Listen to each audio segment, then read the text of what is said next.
बिस्मिल्लाहिर्रहमानिर्रहीम अस्सलाम वालेकुम। मैं हूं अदील वड़ाइच। चेयरमैन सेनेट कौन होगा?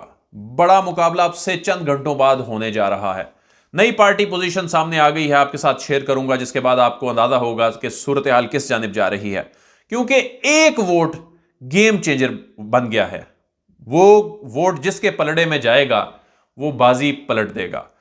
तो सादिक संजरानी साहब चेयरमैन सेनेट होंगे या यूसुफ रजा गिलानी साहब, मिर्जा अफरीदी साहब डिप्टी चेयरमैन सेनेट होंगे या अब्दुल गफूर हैदरी साहब?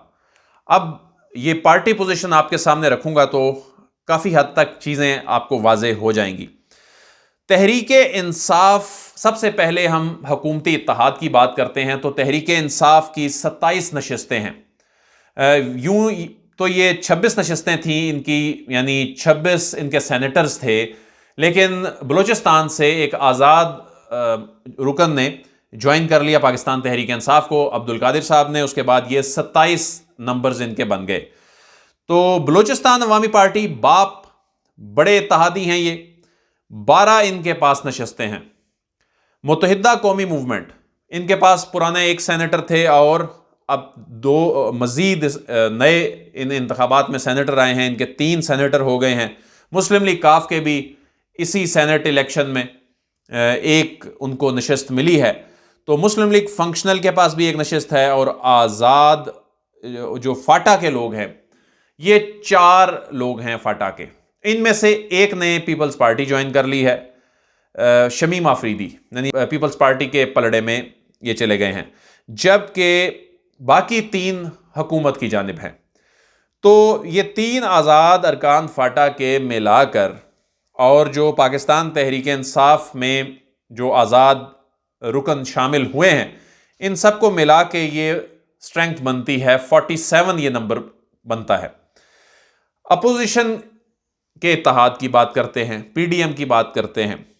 अपोजिशन के जो नंबर्स हैं, इसमें पीपल्स पार्टी की यूं तो कुल 20 नशिस्तें बनती हैं, 8 नए और 12 पुराने सेनेटर्स अगर मिलाएं तो। लेकिन इसमें शमीम अफरीदी साहब, जैसा कि मैंने पहले बताया कि फाटा से अगर उनको शामिल किया जाए तो यूं ये 21 नशिस्तें पाकिस्तान पीपल्स पार्टी की बनती हैं। मुस्लिम लीग नून की यूं तो 18 नशिस्तें बनती हैं, 5 नए सेनेटर्स और 13 पुराने सेनेटर्स। और इनमें से अगर इसहाक डार साहब चूंकि यहां पर नहीं हैं तो यूं ये 17 नशिस्तें रह जाती हैं। इनके पास 17 सेनेटर्स हैं। JUI फे के पास 5 सेनेटर्स हैं। ANP के पास 2 सेनेटर्स हैं। नेशनल पार्टी के पास 2 सेनेटर्स हैं। पख्तूनख्वा मिल्ली अवामी पार्टी के पास भी 2 सेनेटर्स हैं। जमात इस्लामी के पास 1 सेनेटर है। BNP मैंगल के पास 2 सेनेटर हैं। कुल मिला के ये तादाद 52 बन जाती है।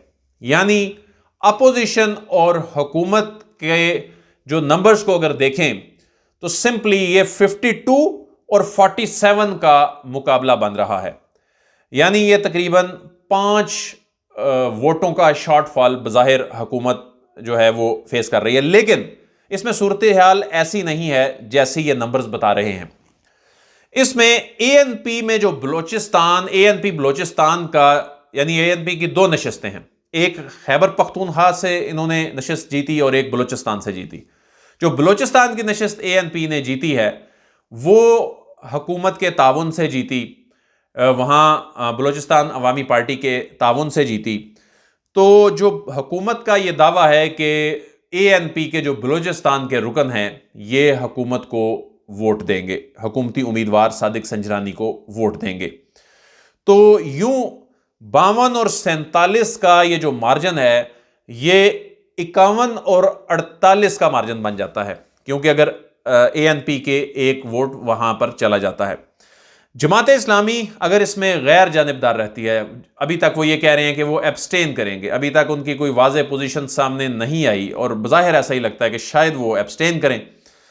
तो यूं ये 48 और 51 का जो मुकाबला है ये 50 और 48 पे आ जाता है।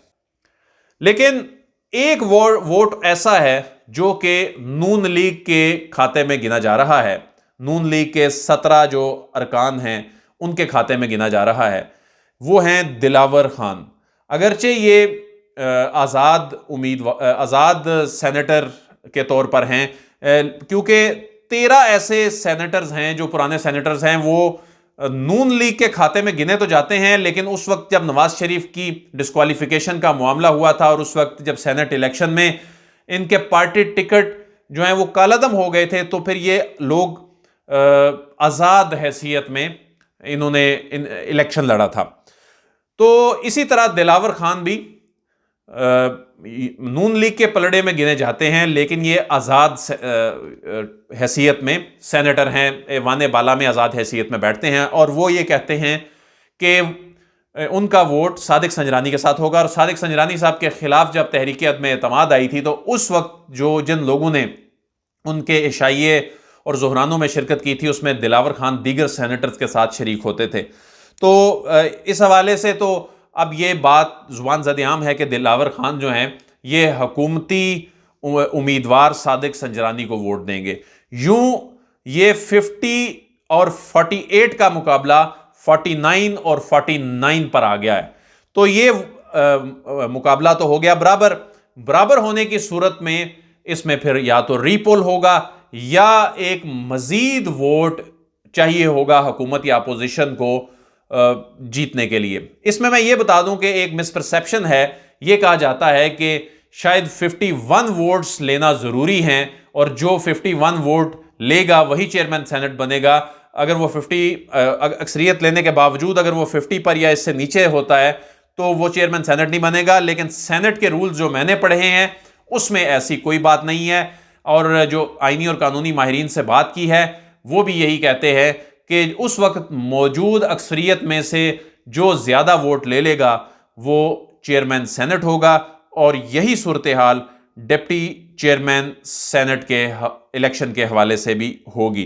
तो यूं जमात इस्लामी इसमें अहम किरदार अदा कर सकती है। अगर जमात इस्लामी इसमें शरीक नहीं होती तो ऐसी सूरत में बीएनपी या फिर कोई और जो रुकन है वो गेम तब्दील कर सकता है। तो मामला अब सिर्फ एक वोट पर नजर आता है बज़ाहिर। अब इसमें जो ये बात है जी कि हुकूमत का नैरेटिव उस वक्त कहां जाएगा जब इनकी इतनी अक्सरियत बन नहीं रही और ये अक्सरियत लेकर चेयरमैन सेनेट बनवा लेते हैं। तो देखें, ये तो एक कैंपेन है। इसमें जो मेरा एक एनालिसिस है वो ये है कि इसमें ऐसी कोई सूरत हाल अभी तक तो सामने नहीं आई कि वोट खरीदे जा रहे हैं। जिस तरह सेनेट इलेक्शन में 3 मार्च को होने वाले सेनेट इलेक्शन में वोटों की खरीदो फरोख्त से मुतल्लिक वीडियो सामने आई थी, शवाहिद सामने आए थे, मामला इलेक्शन कमीशन में समाअत के लिए मुकर्रर हो गया है, उसमें ज़ाहिर है इलेक्शन कमीशन को कोई सब्सटेंस नजर आया है, तो उस मामले में क्योंकि वो वीडियो सामने आई हैं, तो इस मामले में अभी तक खरीदो फरोख्त या ऐसी कोई चीज़ तो है नहीं सामने। और वोटों अगर किसी दूसरी जमात से वोट लेना, मांगना या वोट हासिल कर लेना उनको खरीदे बगैर, तो जाहिर है इसका इम्पैक्ट डिफरेंट है। और वोटों को रकम के एवज खरीद कर हासिल करना, उसका इम्पैक्ट और उसका जो कानूनी उसके जो कॉन्सिक्वेंसेस हैं वो बिल्कुल डिफरेंट हैं। तो जो ये बयानिया जो लोग ये कह रहे हैं कि वो बयानिया कब कहाँ जाएगा अगर ये जीत जाते हैं कम तादाद के बावजूद, तो ये तो देखें हो ही सीक्रेट वोटिंग रही है और ख़ुद यही जमातें इसी सीक्रेट वोटिंग की हिमायती रही हैं।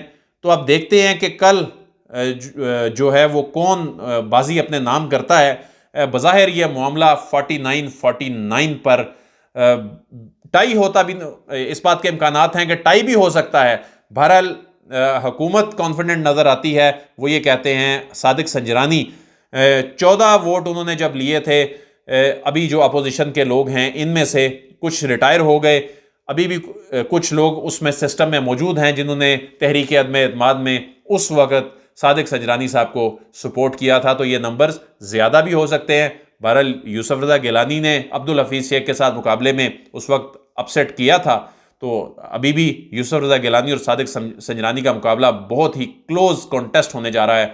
तो आपको कल हम अपडेट करते रहेंगे। अदील वड़ाइच को इजाज़त दीजिए, आपसे फिर मुलाकात होगी। अल्लाह हाफिज़।